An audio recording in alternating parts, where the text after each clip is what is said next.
नमस्कार मित्रांनो.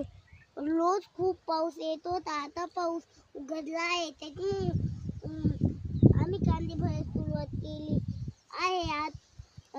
कांदे आता भरणार आणि मार्केटला जाऊन विकणार. आमचे कांदे खूप मोठे झाले आहे, तुम्ही बघू शकता.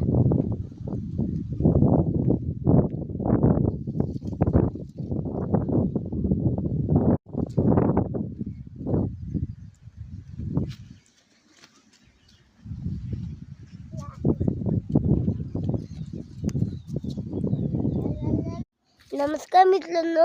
रोज खूप पाऊस येत होता. त्याच्यामुळे आमचे कांदे खूप खराब होते.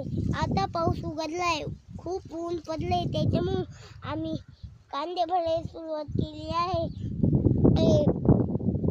कांदे विकण्यासाठी